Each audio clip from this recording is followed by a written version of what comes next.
Hello, and welcome to our webinar, Transferring Ideas to Impact, Driving Innovation and Demand with OnePlan, presented by OnePlan's Jim Patterson.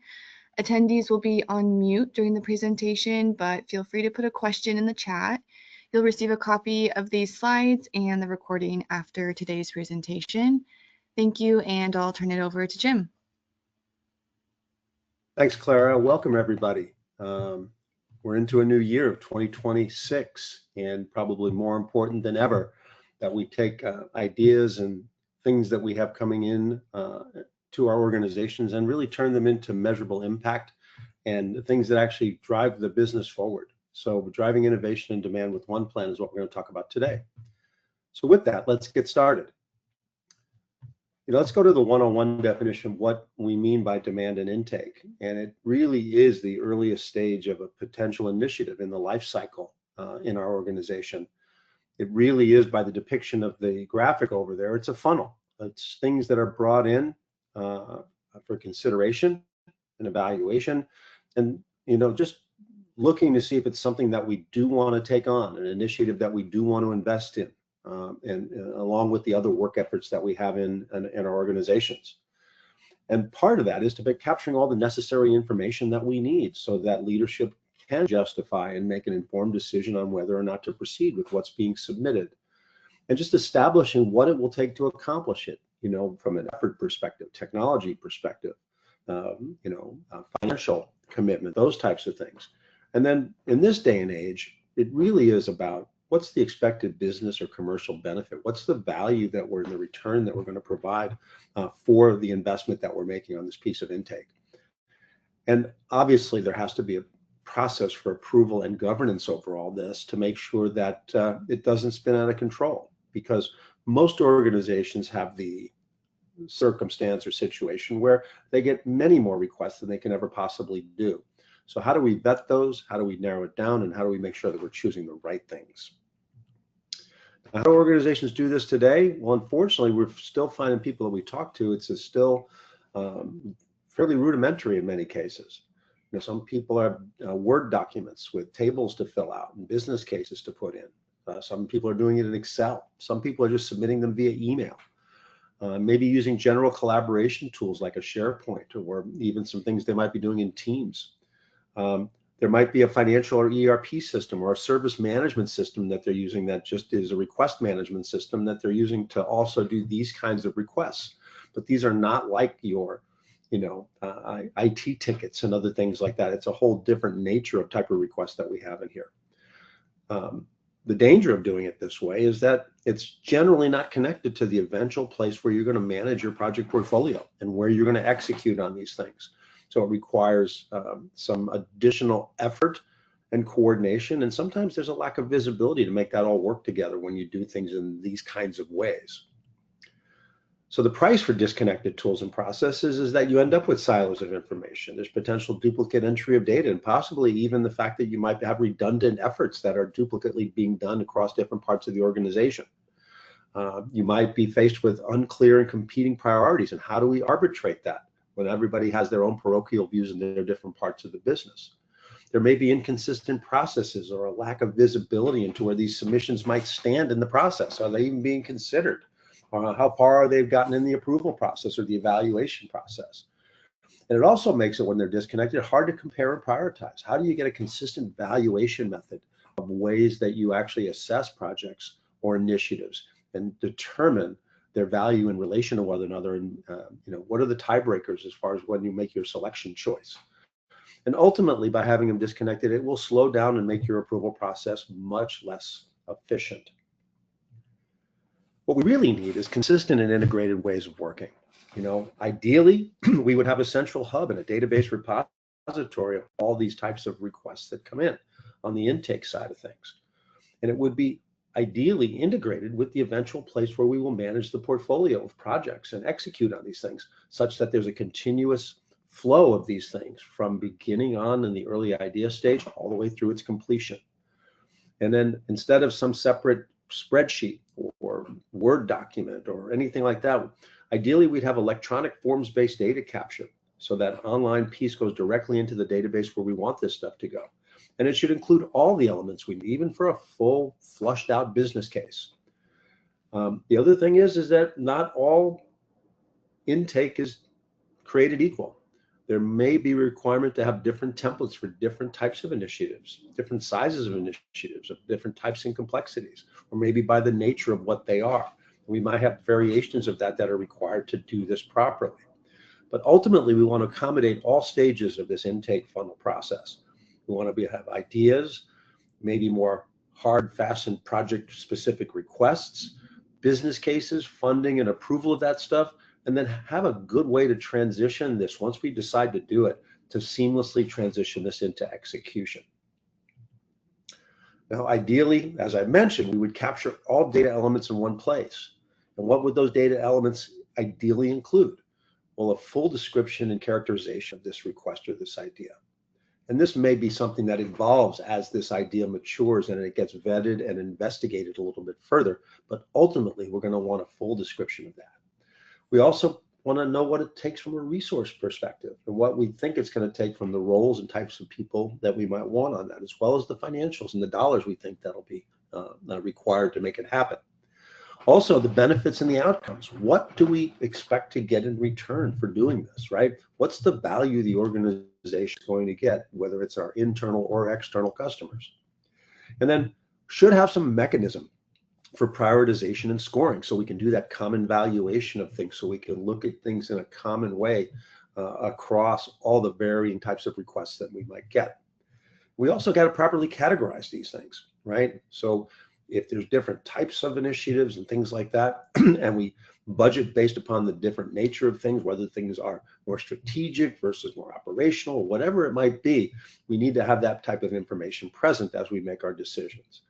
And yes, we need workflow for routing and approval, not only for, the overall, ultimately saying yes to it, but all different stages of the vetting as we go through that, as we do in our investigation and our research into whether or not we should embark upon this. Now, today's landscape, when you talk to a lot of the analysts out there, the landscape is that today, a lot of organizations, the portfolio leaders themselves, what they're lacking is a common understanding of the overall strategy. There's not a coordinated understanding of the strategy and the business value that we're trying to achieve. And consequently, they struggle to build high value portfolios. And so the organizations today, there's a whole push these days to have outcome-driven portfolios and value-driven portfolios. And it's hard to do that if we don't understand what the value is or the goal of the organization is understood across the board.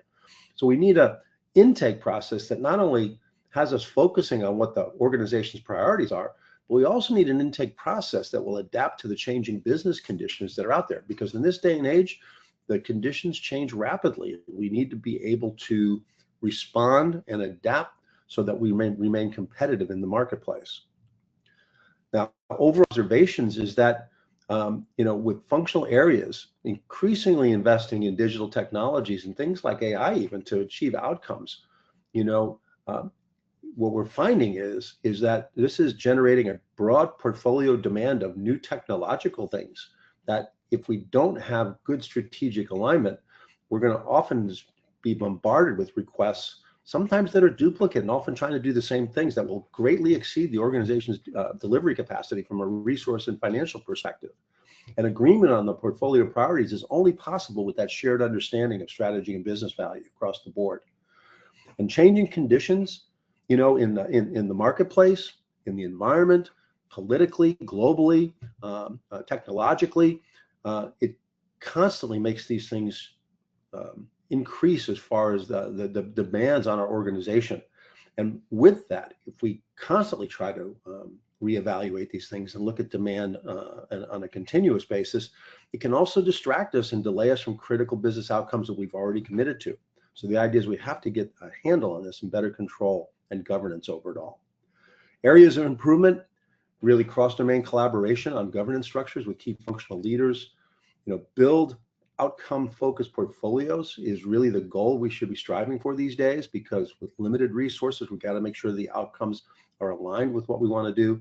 And we want to make sure that we minimize distractions created by potential new work so that we achieve the strategic things that we've already committed to.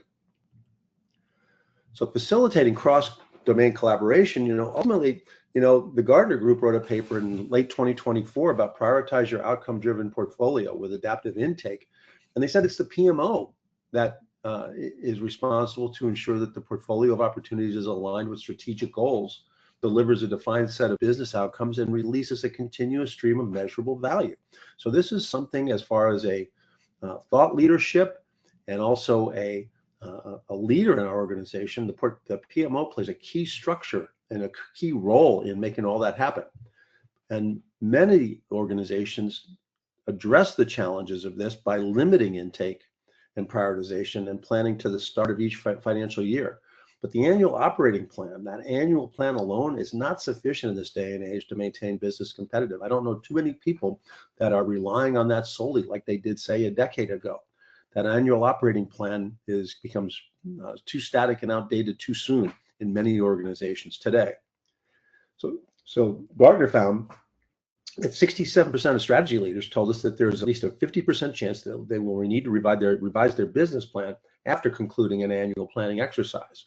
And so that means we have to adapt and do things like put a governance structure in place that allows us to do all that, then put a prioritization framework in place that allows us to do that kind of common valuation and assessment across the portfolios, across different parts of the organization, cross-functionally.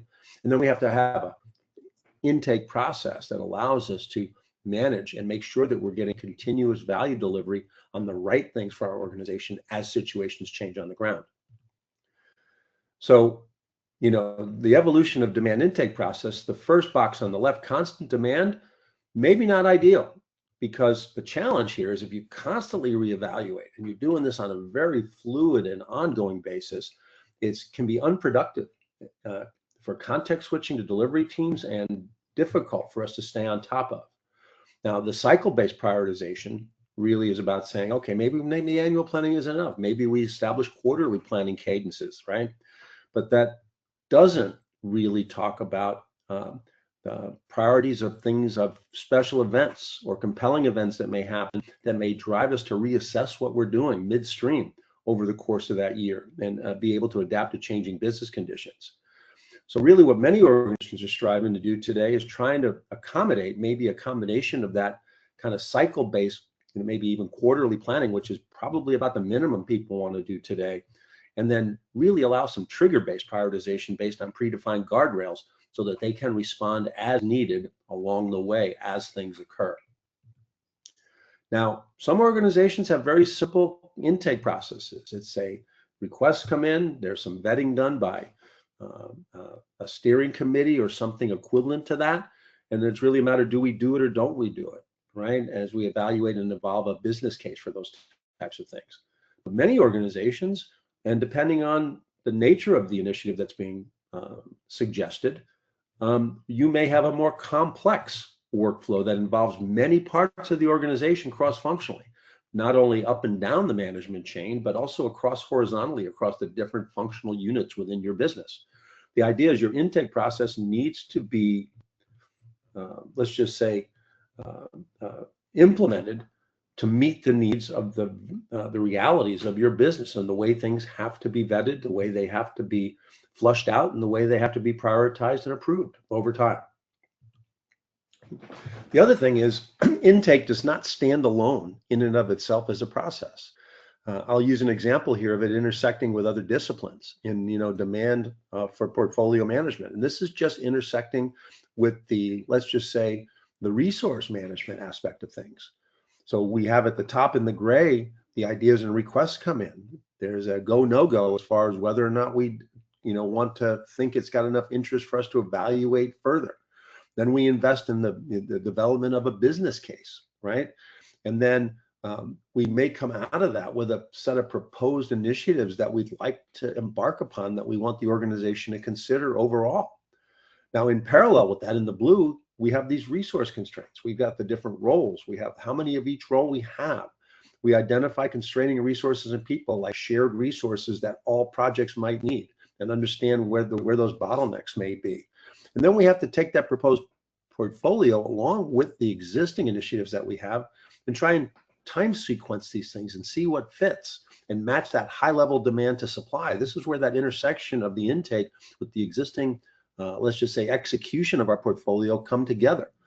And then we have to match the high level demand to the supply. What resources and financial wherewithal do we have to apply to these things? And this is where the governance and steering committees come in to approve a portfolio. And then once we understand what we can do based upon the constraints that we have, we can then request specific resources to do those things out of that pool of resources and budgets that we have in order to make those things happen.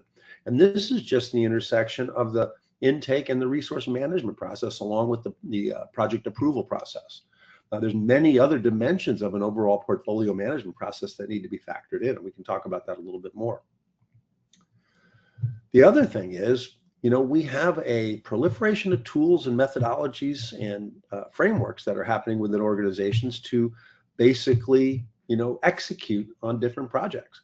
So different parts of the organization, you may have strategic objectives and some key results that you're trying to achieve as an organization. There'd be one or more portfolios in your organization, and then there's programs and initiatives within those that happen. Now, depending on where you sit in the organization and what types of work you embark upon, some of it may be more iterative or more agile approach. Some of it may be more conducive to more waterfall types of approaches, or maybe some hybrids of those. And on top of that, these different parts of the organization may have adopted different tool sets to make that happen. Some may be using Azure DevOps and Jira, or maybe a little bit of OnePlan for their agile stuff. They might be using Microsoft Project and Smartsheet, for example, for more waterfall stuff. And the idea there is, though, we still have to manage and govern and have governance around and in these multiple tool sets and multiple methodologies. The key there is the teams need to have the right tools and the methods to do the things properly that they're called upon to do in their domains. But leadership needs the right visibility on what to approve and how to course correct as situations change, as well as be able to understand the status of where these things are at any given point in time. And that's a challenge today in all these disconnected tools that we talked about earlier on. Now, OnePlan is designed to mitigate all this. It's designed to provide end-to-end capabilities from that early stage all the way through completion. For example, on the demand side, we have the ability to outline strategy and put OKRs and other things as far as strategic execution plans in place and communicate that across the organization so that everybody understands what those are. We also have an ideation portal that allows us to have anybody in the organization, even people that aren't licensed for OnePlan, to be able to come in and submit ideas and requests in there. And basically have as many different request types as you want and the forms of the data points that you need to capture in there at any given point in time, such that they can be evaluated as potential future initiatives or projects. It also has the ability to have enterprise and business architecture elements in there that we can identify and determine whether or not they need to be factored into these ideas and requests, whether or not we have existing products or applications that support business capabilities that we have that might have to be updated or modernized to address the needs of the idea or the request. These are all factors in strategic portfolio management today that have to be considered. So on the planning side, ultimately we factor in all those demand variables in there and try to come up with a portfolio that we select in order to make that happen. And OnePlan gives you flexible ways to view and manage your portfolio. And that includes putting those things in context of your resource constraints from a resource capacity perspective, balance that, as well as your financial detailed budgets that you need to fit within. I mean, we all have budgets that we have to live within, we don't work in an unlimited world.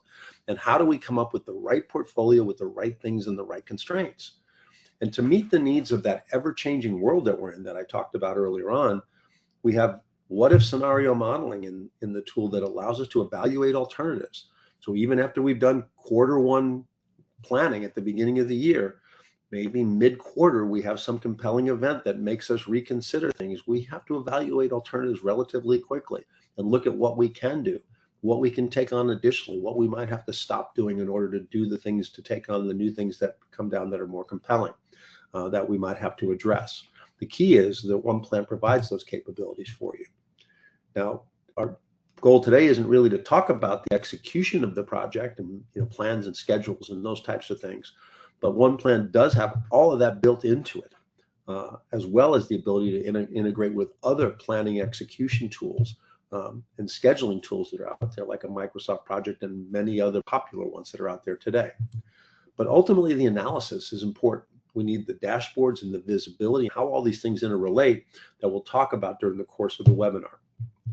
Now, this day and age, it'd be odd for us to not talk about the advent of AI. And OnePlan has its own purpose-built AI assistant called Sophia GPT that is basically built to address the things we're going to talk about today. So ultimately, what OnePlan allows us to do, or enables us to do, is to select the right work to do that delivers the right value and benefit to the organization. And then once we decide on that, give us the tools we need to execute well on it and do the work right.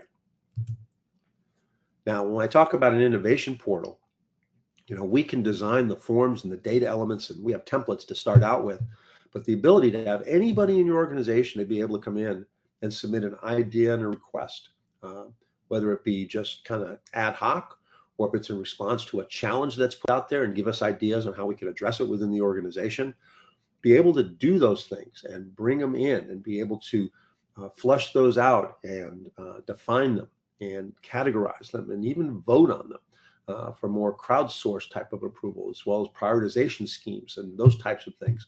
The ability to do that in one central place, where eventually this stuff can become the initiatives that we do work on, is very powerful in an organization. And making this accessible to everybody in this context makes it more streamlined than it is with those disconnected tools and methods that we talked about earlier in the presentation.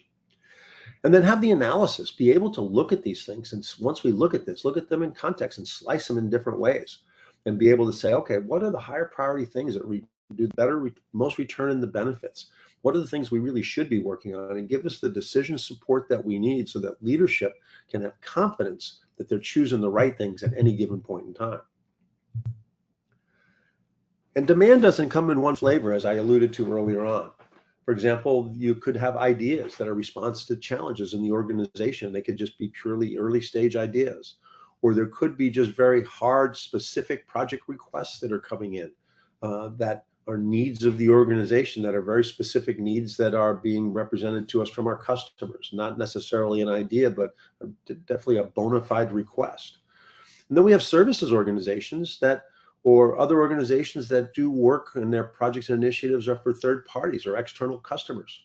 Oftentimes those are opportunities that may be represented in a CRM system, and those opportunities are part of that demand or intake funnel. The idea here is that we should have a funnel for intake through all of these things and have a common governance and control structure, so that when we look at our limited resources and our funding and those types of things, that we balance that portfolio that accommodates all these sources of requests, and making sure that we choose the right things that we can work on, okay? And ultimately, our portfolios are one that we're confident that we're doing the right things. Now, you might have existing demand intake in place. You might resemble the remarks that I made earlier on the separate disconnected things that you do with intake. And you might have simple forms with a Microsoft Forms or SharePoint, or simple idea capture, or other places that you have this stuff. And so it could be a SharePoint list that you capture ideas. It could be another system, or service management tool in Dynamics, or other tools in there for that purpose. And it may even be something like a OnePlan, or another tool that you're using that you've kind of modified a bit to handle the request aspect of things that you might want to have. And these are just some examples. But the key there is that that's okay. If you've already committed to things like that, and you want to continue to use that, and you have a service management system, for example, OnePlan also has built within it its own integration or connector platform, such that if you have other ideation tools or SharePoint lists that you're using, or other service management tools that you have that are capturing requests today, our connectors will allow you to bring that data into OnePlan as ideas and requests that potentially can meet that requirement of that continuous flow from demand, approval, initiative, and execution, all the way through successful completion. And the idea there is that our connectors are very specific ones to specific popular tools that are out there today, and also can be done more generically as well. But the idea here is that if you're committed to one other intake method right now, or at least temporarily, we can bring that in and incorporate that into our overall mix in OnePlan. But in OnePlan, for example, we have the ability through more drag and drop form building very simply within there to build comprehensive intake forms that have the different sections that are outlined in the gray over here, the fields of data that you may want to capture around that, the alignment with different things that might be also going on within the organization, and also at the top, whatever that approval or cycle flow that you need to go through that entire process can all be modeled within here. And you can have different intake types that might have different data elements or different needs in here, or more simplified approval flows if you need to, and have those all flow into a comprehensive intake management process as you go through. It's kind of neat. Many of our clients actually have different things happen, like the initial submission of an idea may only have a couple of sections of data, or maybe one section of data to fill out. And if somebody says, you know, let's look at this and investigate this further and go into an additional stage, it would open up other sections of data that you might want to factor in so that you can evolve and apply the appropriate effort to the intake at the appropriate stage of its evaluation and consideration and approval. Also, we can factor in things like resource capacity on this individual initiative. What's it going to take from a resource perspective? It might be just by roles initially, and then specifically we may look at later on what specific people we may want to use. And we can plan in terms of full-time equivalents or percentages of allocation or hours or teams. But the idea is that we can get that dimension into our evaluation of what it's going to take to get this done, and then be able to look at it organization-wide. So for example, instead of looking at it within the individual project, we can look at it in organization-wide and say, all right, what does this do to us as our overall demand versus capacity, and look at substitutions that we can make and balance this stuff on a global basis to make sure we have the ability and that we're not overcommitting and setting ourselves up for failure. Same thing holds true with the financial planning. Be able to have detailed cost categories and time phasing of these things to understand what we think it's going to take, and later on, if we approve doing this, be able to track revised forecasts as situations change, be able to capture actuals and compare those things and see how we're doing against the original business case in ongoing execution. Once again, all built into a common tool set that allows us to manage in that fashion. And then the portfolio modeler. This is something that's a capability that's provided in OnePlan that allows us to drive business value with robust analysis, and in those reevaluations and assessments we must do as situations change. We can incorporate scoring models and prioritization, do the scenario planning and compare multiple scenarios against each other. Look at constraint-based optimization against budget and resources and time phasing and those types of things, and give executives the decision supports and the trade-offs that they need to make a decision on what the right course of action is at any given point in time.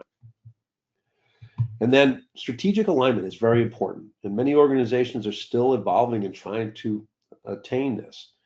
But as we go through this, are these the right things that we should be working on as an organization? Well, you know, be able to first align them in the first place and associate them is a capability of OnePlan.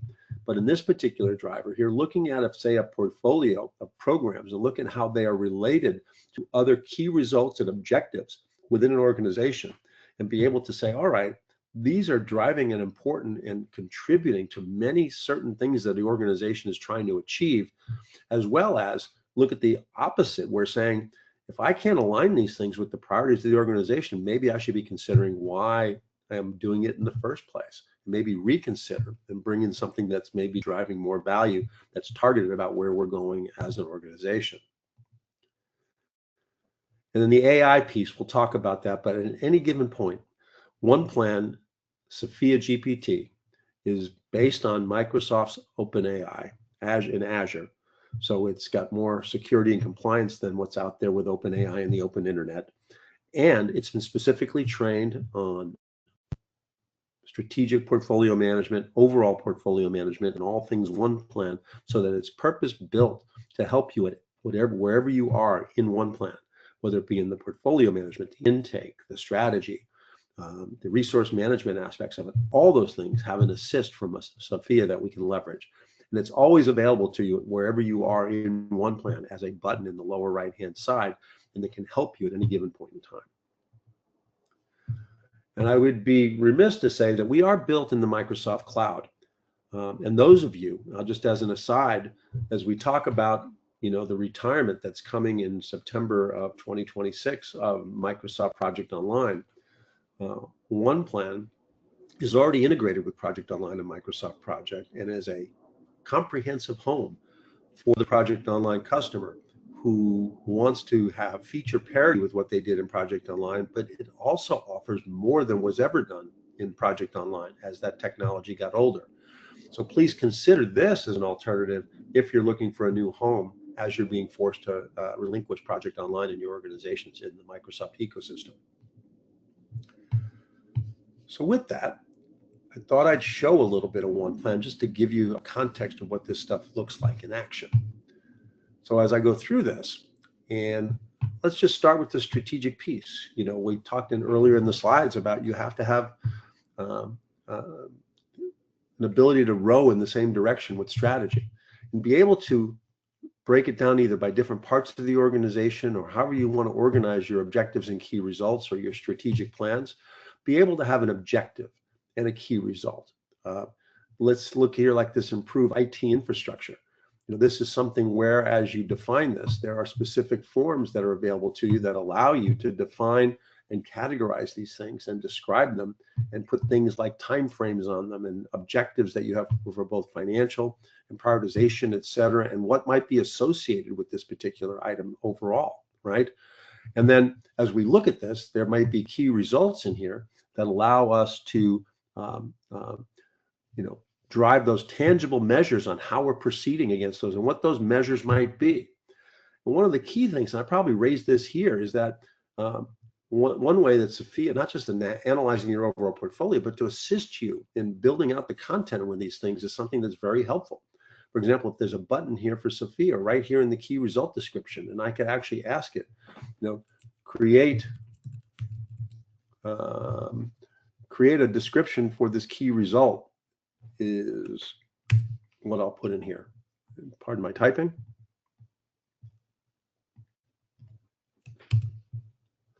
And basically looking at the data you've already entered into here and how you've defined this and how you've described it, it now is going to give us an overall description of this key result that we can use as at least as a starting point and actually apply this in here, or basically put our own in if we'd like to.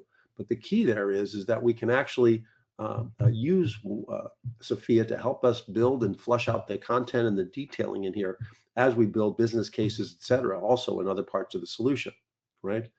Now, one of the keys here is that how all this stuff is related to one another. And as I mentioned, this visualizer, at any given point, wherever we're at, if I take this kind of key result centric view of this, I can then say for this key result, and let me zoom this a little bit.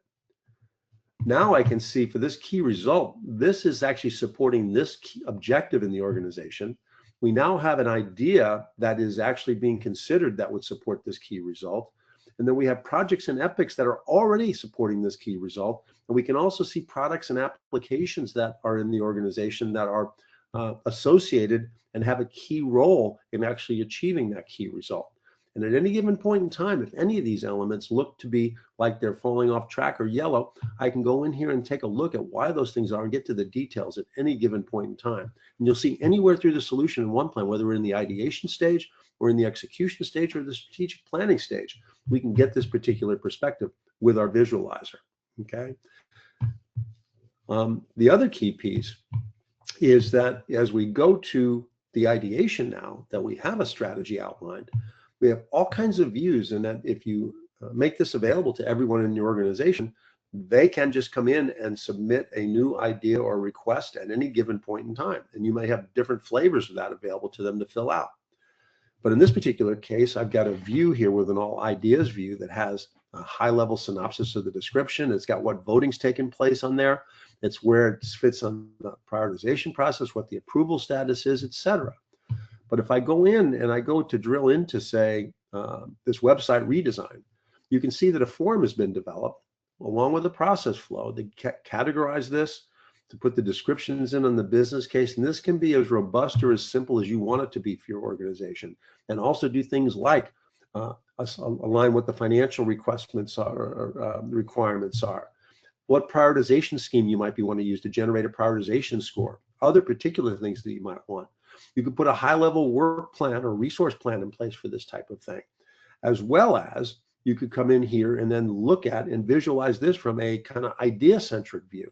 And as I come in here, I can go here and say there's no dependencies that I have, but I can see this idea now is potentially aligned to support 4 different key results in our organization, along with 4 different objectives, right? That's in there, who also have other dependencies down here. But I can see that, yes, this is something that may be integral to be important value to our organization as we go forward, okay? So once again, the visualizer from a different centric view on that, right? As I go into prioritization, right? I could actually go into something like, let's see, a different view on this. So let me go to an idea prioritization view that has maybe some prioritization scoring. I don't have a ton of ideas in here, but just assume that you have very many number of these things in here. And I can go ask it a question. I can ask Sophia to help me in my analysis and maybe my assessment and decision making. And I could ask it something. And by the way, I can pin the recurring ones here at any given point in time. So I can have the recurring ones that I ask in here at any given point in time saying, all right, based on associated key results, votes, priority, and ROI, what 3 ideas should we approve first and why? So I'm just going to ask it to help me make a decision on maybe I might have 100 things in here that I'm considering, maybe more. And now it's not only telling me what the top 3 ones I should be doing, it's giving me a rationale as to why I should be picking that and augment my own human decision making. Ultimately, I'm the final decision maker that's looking at this, but giving me more food for thought, things I consider, or maybe bringing to my attention things that I didn't consider. And all the while, you could actually do that and help you assess which things you should promote. And when I mean promote, either through the workflows we put in here that can automatically do it, or through what we call a reorganize function, you can take these requests and take in an idea or a request, and you can promote it into a project or an initiative, whatever else you might want it to be, so that you can then just move it through the cycle, capture and carry forward the information we already captured in that intake process, so we don't have to rekey that stuff. We don't have to redo it. It's just one continuous flow from idea all the way through it becoming a project, okay? And then ultimately, what we see happening is that people end up with portfolios of projects. And in those portfolios of projects, you might have, your own primary plan type hierarchy where you might have 1 or more portfolios and then programs and then projects and maybe epics and agile efforts within those things, maybe even services engagements. But that's flexible as far as how you would like to do that. But as we go through that and we look at the list within, say, a program of the different projects and initiatives that we have in there, we could end up having a mix of things that were pre-approved, like we have active things that we're working on, maybe things that are still proposed, but we'd like to consider doing those things in the active mix. So once again, flexibility on how we look at this. Also notice that I have icons on the left to the tools of the integration connectors that we talked about that may be connected to other tools that are bringing data into OnePlan from this. And here we have a wide variety of them. We got Teams and Smartsheet and Jira and Planner and Project and Monday and Asana. The idea is that those are all active connectors in this environment that are contributing to the data that's rolling up into this portfolio overall. And that holds true also on an ideation capability as well, okay?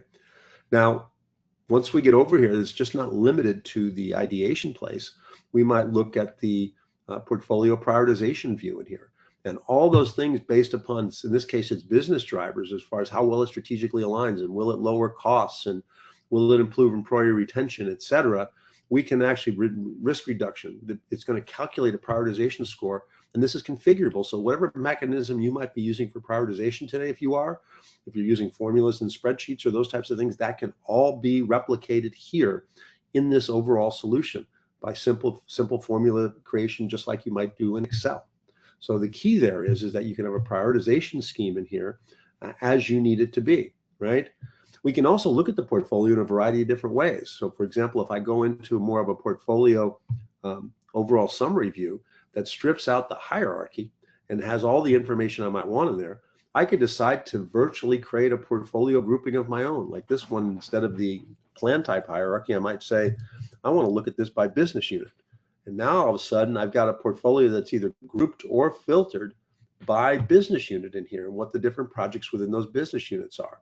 Do I want a subgroup in there? Well, sure. Maybe I can then say, by type of project.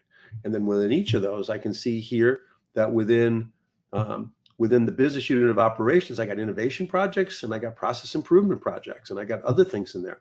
But once again, you're not limited. However you choose to assign metadata and categorization to your projects, you can do those things and look at them in a variety of different ways. The other key thing is you can also prioritize things by board views. So for example, I can set up my different boards with different columns and different swim lanes in here as I see fit.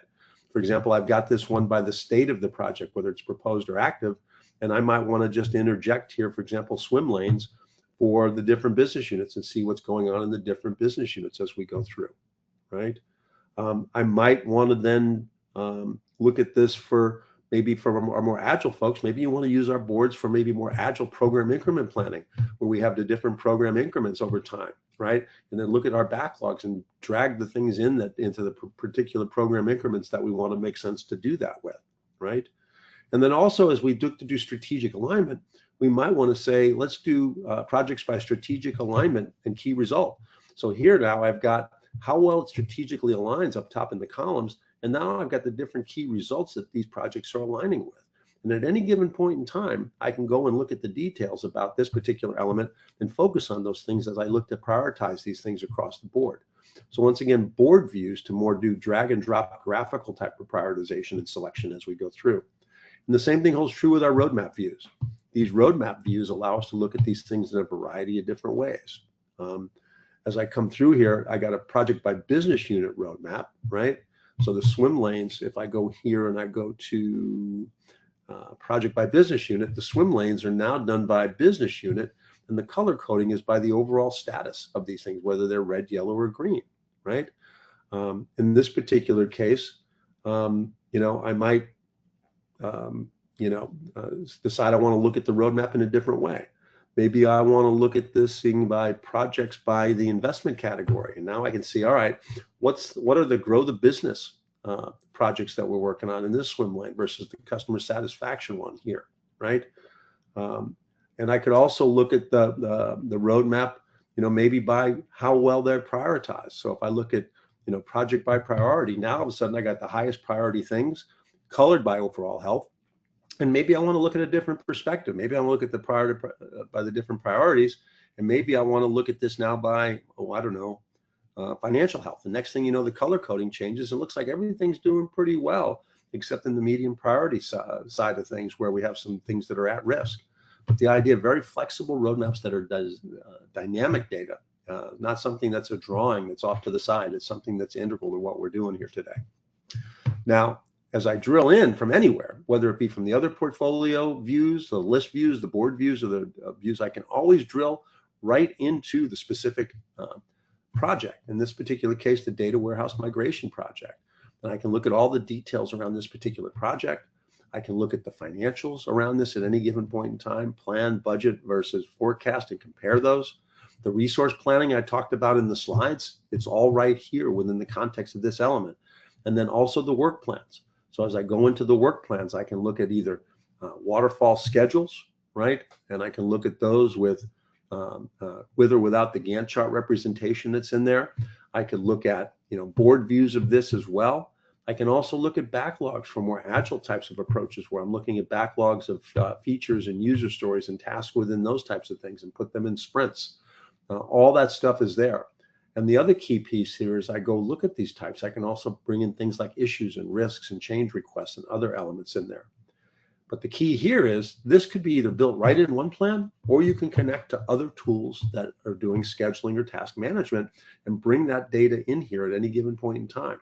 So the key there is it can all be done in OnePlan. We don't require these other tools, but if you have a lot of thought and planning invested in these other tools and plans in there, feel free to use it within here as part of that overall process to get that value over what your intake process generated. Okay. I would also say here, once again, that visualizer, not to beat a dead horse, but now from a project-centric view, I can see for this particular project, I see that there is a successor that's depending on us. And the runway view here, as I look at the things that are here, I can see that we are contributing to the achievement of two key results, which are aligned with two different strategies or objectives here. I can also see that there's developments within certain products and or applications that are needing to be done in order for us to get this project done. And I can basically check on the health of that at any given point in time. When we talked about the overall context of reporting on the resource management side of things, doing this at a global level, like for example, looking at a high level, what's required. And instead of hours, let me just look at this and toggle over to FTEs and seeing that on the developer side. In May, I've got plans in here that require 9 developers plus, and I only have 5 of them. And the idea there is, how do I reconcile that? Now, I would put it to you that if I had this kind of visibility ongoing, I wouldn't allow it to overload to that degree. But for demo purposes, it's good. And I can look at who's allocated and who might already be over allocated, like Kevin Malone in these periods. But I can also see I have demand generically for these developers coming in that I still have yet to put a name to. And whether it's over allocated resources or generics that I need to actually get a specific person tied to, I can come in here and I can basically say, all right, for this particular one here, what candidates do I have that I can actually find through criteria, or maybe just have the system do best matches that can find somebody that can actually have the bandwidth in this time frame to do this. And it looks like I have 2 candidates that I could actually use to replace that resource generically up above, or that overloaded resource up above, and do a lot of balancing interactively here within the solution. I'll leave it there for today on the resource management, but be aware that's all part of this. And then ultimately, the what if scenario modeling, that piece that I talked about earlier on, if we come in here and we go to look at and select, say, a model, and you can do this by organization, you can do it globally, but the key here is I could say for our overall 2026 planning, I'm considering doing 35 initiatives in here, right?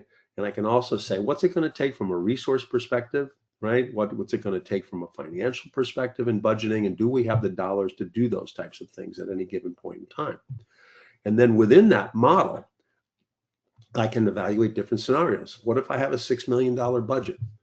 Maybe through the process of selection and or time phasing of the projects by sliding these things out, I can determine whether or not within this $6 million budget, right, I have the resourcing to do that, which means with just a few bottlenecks, it looks like I might have a plan that might work here, right? Or I might look at this in terms of a $7 million budget and basically go in here and say, all right, what would it take to get this done? How many more projects could I get done if I had $7 million? And look at those types of things and move projects in and out, or select them or deselect them through that process. Ultimately, as I come through here, I can analyze and compare these things. I can analyze the different scenarios and look and see here, for example, for another $1 million of investment, if I could get the funding, I could do 6 more projects. And also I can get, for that another $1 million, another $7 million plus in benefits. It might be worth my while to go get that funding in order to make that happen. I can also then compare the different scenarios, like scenario of 6 million and scenario of 7 million, and look at the details around that. What was in, what was out, what's prioritized differently based on the different selection mix as we go through there. We can also visualize here and look at the visualizer in a different context than we did earlier. That visualizer is going to tell me, based upon what I selected in this scenario, are there any unselected predecessors or successors? And here's a successor that I didn't select that I might want to reconsider. Maybe I overlooked that. What candidates could I replace? Well, the other runway view that in here is telling me how well this stuff is aligned with strategies, right? And as I scroll down here, I might find a particular project here that isn't aligned to any particular strategy. Should I say, all right, did I overlook something, or is it really not aligned with the strategy that we're trying to achieve as an organization, right? Are there any others that there? Could we replace that overlooked successor? Could we replace this with that in order to get a more optimized portfolio as we go through here? And the same thing holds true with the bubble charts, et cetera, right? That what you traditionally see in portfolio management. Where do things in this particular bubble chart fit from a prioritization score versus the value or the return and benefits it's going to provide? And basically also be able to interject in gray the ones we didn't select and make sure that there's not any ones out there that we should reconsider based upon the value that's going to be provided and the priority that it has. So once again, this is a high-level overview of this, but hopefully what we demonstrated to you today was the strategy building, intake that factors in that strategy and other priorities of the organization, turning that into an effective portfolio that's the right portfolio for us to work on, and then reassessing with our modeling tools based upon resource and financial constraints that we have. So once again, intended to be a high-level walkthrough as we go through here. So with that, let's wrap up and talk about a summary and some next steps. So what we covered here today is that demand can come from all parts of an organization, both internal and external. Email, documents, spreadsheets are how many people are doing today, but it's disconnected and not efficient. We talked about that. A common understanding of strategy and priorities is needed to do this effectively across the organization, and many organizations are still striving to accomplish that. And OnePlan provides you a complete strategic end-to-end portfolio management solution, and it's built in the Microsoft Cloud. Once again, a very good replacement for Project Online for those of you who are moving off. It also provides the ability to have a consistent method for intake and governance, regardless of what type of projects and what kind of execution methodologies and tools, agile, waterfall, whatever. And there's built-in automated workflows to help you automate any complex or simple process that you may have to involve your stakeholders in that evaluation and selection or approval process. And it does provide you that central repository that you need for analysis and reporting across all types of demand. Okay. So once again, hopefully we demonstrated that to you today. Now, OnePlan is a strategic partner of Microsoft's, and we are a recommended solution for them as far as people coming off of Project Online. And we have industry recognitions, Partner of the Year multiple times for Microsoft in their global project and portfolio management category. Gartner recognizes us. Forrest, we're in the wave multiple years for SPM, Strategic Portfolio Management, as well as Infotech Research and Software Reviews. And it's a secure platform. Not only do we have the security of the Microsoft Cloud, we have our own SOC 2 and ISO compliances that give you confidence that it's a platform that you can go to. This is not something that's being done by a startup company in its own data center. And we provide advisory services beyond the solutions and the implementation services that you might want. We're a one-stop shop to help make you successful and adapt these things in a roadmap and an approach that is going to give you the value that you hope to get from a solution like this.